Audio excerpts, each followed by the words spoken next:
up, YouTube? Welcome back to my channel. Welcome to the Unpopular Party hosted by me, Party Next Shore. And today I'm here to talk to you guys about a show called Bobby, I Love You, Purr, that aired on Zeus Network, and kind of talk about some of the red flags and stuff that has happened. I mean, personally, obviously, I feel as though this show is staged. Everything from A to Z. We're gonna break it down from a not staged point of view because, there's people that are invested into the show. And I feel like, at the end of the day, all the reality TV is staged. But, like as a viewer, don't let it be so blatantly obvious. Before we get started, if you haven't already, please make sure you like and subscribe to the channel. Thank you guys so much for the growing subscriber count. All right, you guys, without further ado, let's get started and go straight into my thoughts about the show.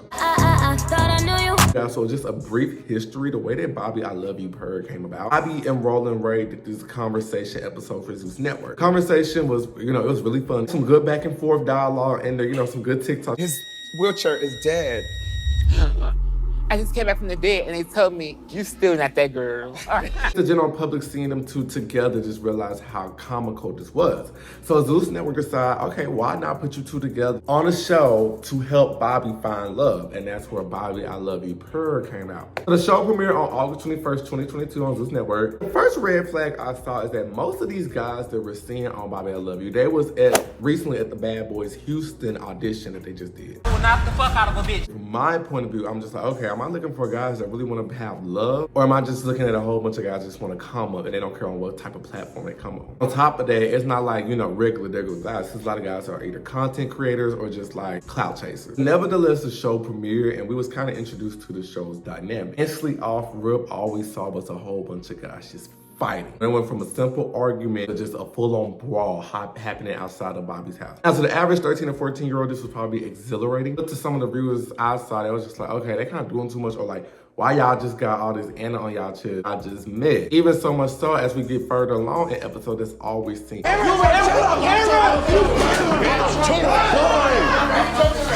We're not really seeing a connection being made with Bobby. We're not really seeing them fight to try to get to know or put effort into Bobby. We're seeing them fight each other over just petty BS. Next red flag I want to get into is the handler. And you may be like, who is the handler? Now, the handler was not a cast member on the show. The cast member on the show was Hot Wheels. Now, Hot Wheels was in a wheelchair and he needed help getting around. That's where the handler, aka Davion, came into play. Davion was just helping him, get around the house, but Davion was getting around the house. I want to say within the first elimination, it was revealed that this one contestant named Island Boy was caught up kissing him. I do apologize for misplacing myself in a moment. Who did you misplace yourself with? Davion. The way it was being perceived to us was that they just had a drunken night and they kissed. Even Davion apologized for that. On further review, we kind of see it was something more there. Especially considering the fact during the Invasion of Privacy Challenge, when Island Boy had to give his phone and, to Bobby, I was going through Island Boy's phone, he see there's messages deleted on Island Boy end to him. So it comes to find out through Wet Wet from Jocelyn's Cabaret that these two really have history together. Like they go back. Allegedly, they was in a full-on relationship. Davion was at Island Boy plays, they was going to the gym together, they was hanging out together, they was doing a whole bunch of things together. And that's why it kind of goes back into a play like, okay, this is kind of just like a scripted show and they're just trying to put themselves on. The only person that's really looking like a fool in this situation is Bobby, because Bobby did keep him throughout the whole time. Also, for what it's worth, Hot Wheels and his handler Davion aren't even cool anymore. I know Davion made a post about Hot Wheels and how he's just looking for sympathy, and then Hot Wheels follow up talking about he needs to get his mental health together. And then he also said that he's hiring a new handler. The old one was a hater. So yeah, it's pretty comical. Even so much so that when Jocelyn was there, Bobby, instead of going off on Island Boy about the whole handler situation, he took all his energy and frustration onto Hot Wheels. One thing also, if you do it amongst maybe guys that's in that room because tensions is high, whatever, you're like, oh, you did it with the handler! You did it with the motherfucking one that's pushing him. When he can push yourself up. Push your motherfucking self up, nigga. Because I know you can. Exactly. That's not the only person Davion the handler was having quote-unquote relations with. During the Invasion of Privacy Challenge, Bobby also went through Go Hard's phone and saw that they have text messages and stuff within each other. Texted Davion the handler? Get out. Get the fuck out of my face.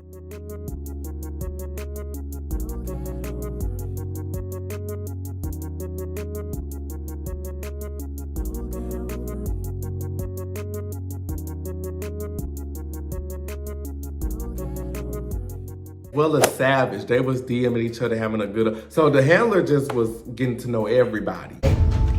I know Bobby pressed. Yeah, I'm packing our shit, but that's how I know Bobby pressed. That bitch said I'm pressed.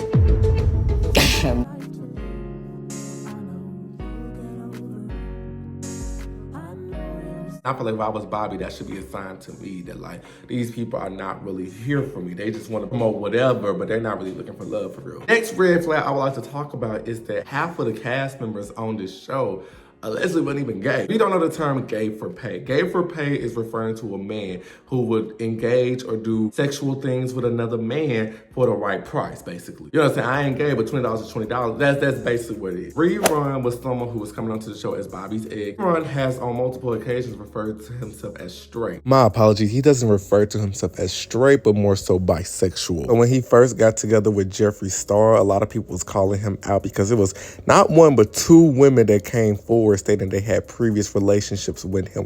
One including the woman Picture, which happens to be his baby mama. So that's when he started to refer himself and be like, oh, I'm bisexual. But people were still questioning and giving him the side eye. And not because of the simple fact that he was bisexual, but his relationship with Jeffree Star just always seemed kind of sketchy. Now, this is how the public was introduced to him, but their relationship just never seemed authentic. It's always just seemed like it's giving publicity stunt. Even the interview that he did with Jason Lee and Hollywood Unlocked still didn't paint him in the best light, because you know he was like, oh, he knew Jeffree, but he didn't know Jeffree, and he only flew out there to see him to get away from his baby mama. But a lot of stuff just wasn't adding up. You get on a plane. I still haven't. You get on a plane to come to LA to meet a stranger who looks like he's the Skeletor from He-Man. You don't Google him. You don't look him up. You don't read anything about him. You fly into his house, and you're not intrigued by who is this individual?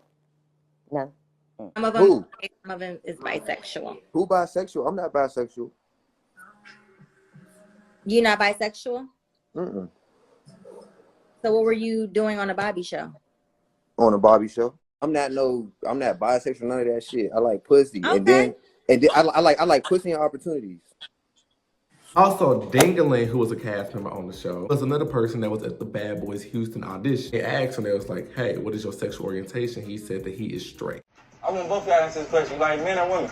In the mic. I like women. Also has 5 kids, I want to say. Even though he does have an OnlyFans career and he is a content creator, he still says that he is straight and it's just, it's for money. The person on this show who is rumored to just be gay for bait is Hercules. Hercules was revealed that he had a girlfriend throughout his time on the show. Bobby felt like it was cool to have a straight person on there, quote unquote. They was broken up, but they still had ties with one another. If you go to his Instagram and his socials, he do have OnlyFans. He do collaborate with others gay for bait men. Still has these ties to this woman. And he said, he really can't let her go. Yeah, I'm on his page getting material for this video, right? And I run across this video. Guess who he in the video with? Just watch.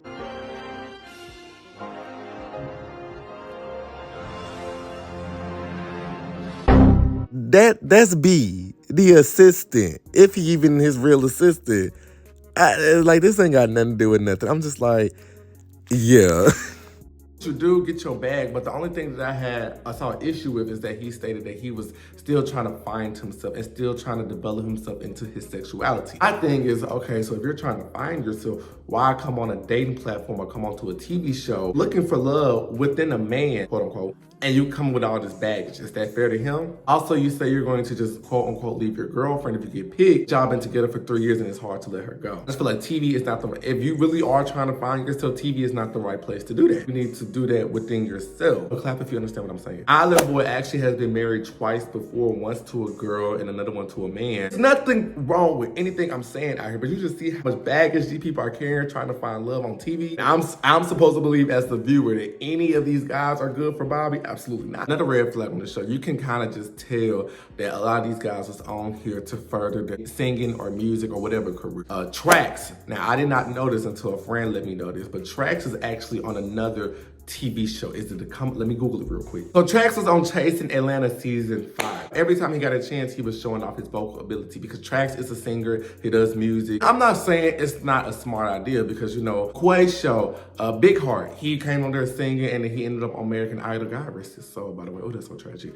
But he ended up on American Idol. He placed 2nd place. He got a lot of publicity from that. On top of that, half the cast on here got an OnlyFans. Now, I'm not saying it's nothing wrong with OnlyFans. Do what you do. When the show is nothing But OnlyFans people on here, it's just like, okay, is that all we wanted to cast? Is that all we wanted to see represented? These people have already created their platform on Twitter. Why should they get the opportunity to just further their own platform? As the viewer, we can just tell it's not genuine. Fun fact, something else that I peeped is that when Saucy Santana was going to have his show on the Zeus Network and they had the promo, one of the men in his promo was Miss Mama's. Yep, that's him right there. Like I said, these people said they going to get on somebody's TV show by any means necessary. One of my final red flags of this show is that there was a lot of different relations between one another on this show. Gohar and Savage allegedly was hooking up with each other. You know, everybody was like that they was dating and that's your boyfriend. It went back and forth on the social medias about it. Everyone just had women running in and out the house. Hard and Rerun was in the bed together. Miss Mamas and Rerun's doing what they doing. Oh, and TVD had this little sexual tension going on, and it was rumored that they was, you know, hooking up within the house. Just a bunch of interaction when y'all supposed to be there for Bobby. It's like, was Bobby even getting this much attention? I feel like he knew what was going on, but you know, that's besides the point. Like, instead of showing the gay community in a light where, you know, they can actually find love and they can actually, like, you know, have this happy ending that a lot of gay people want. Instead, they just went with the messy, lustful route. And that's what I feel like I have the biggest problem with. From a male point of view, it's not that many gay dating shows out there. You got your Tila Tequila Double Shot of Love and, you know, the bisexual, but when it comes to just a gay man on TV looking for love in a bachelorette style, I don't think it's that many out there. So this is one of the fews a lot of people had to really just like associate with. A heartfelt connection happened. We just saw the Bad Boys Club 2.0. Actually showing that it can happen, you know, even for Bobby. You know, this is him trying to find love. We saw was mess and them just making a mockery out of it. And the contestants, I blame them as well because they fell for it and they feed into it. So I don't respect none of them. The clout and desperation is a hell of a drug because people do whatever to just get on TV. Also blame Zeus Network because they allow this type of stuff to happen. Not saying it just had to be like some boring season where they just, you know, kiss and make up the whole time. I said it before, I said it again. Fights gonna naturally happen. Hookups, lust gonna naturally happen. Jokes gonna naturally happen. When I can see as the viewer is forced and played to a 10, now I'm turned off as a viewer. So yeah.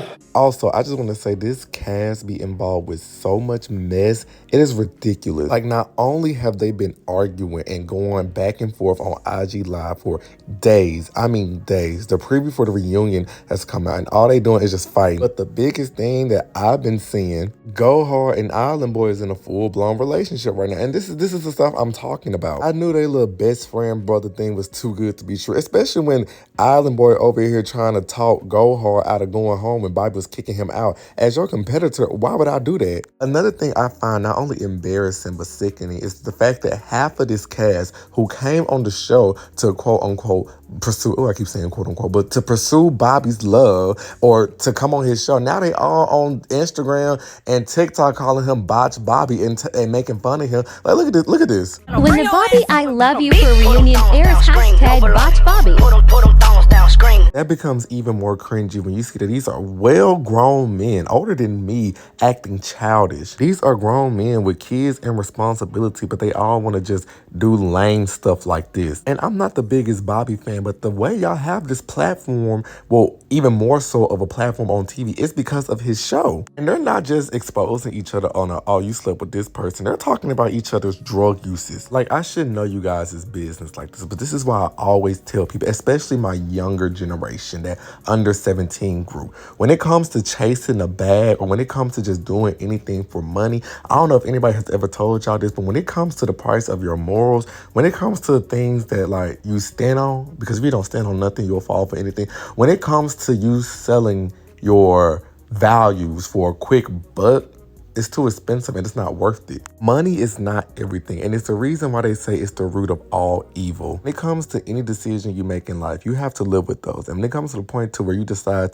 you can do whatever for a quick bag, that's up to you, but you have to live with those decisions and choices. When you start doing anything for a quick buck, it shows that you could be a weak-minded individual that don't stand on any morals. What do you value? What do you represent for yourself? What do you want to allow? What do you want for yourself? And if you feel like it's worth it, hey, by all means, go for it. But like I always tell people, when it's you in that bed at night and you close them lights off and it's you in them four walls, that's when you're the most vulnerable and that's the realest version of yourself. Whatever mask or persona you put out there into the world, it doesn't really matter. It's literally you just laying there with your thoughts. And if you're letting your thoughts consume you, if you're letting your thoughts like not bring you any type of peace, that means you're not 100% happy with the version of yourself that you have created. Now, we all make mistakes. We all get in, different predicaments. We should never feel trapped or enslaved by our mistakes, if that makes sense. Yeah, you guys, those are just my final thoughts on Bobby, I Love You. What do you guys think? In the comments if you just feel as though like, oh, it's just a TV show. Or if you feel or resonate with some of the thoughts I put out there, please put them in the comment section below as y'all always do. And I will see you guys in my next video.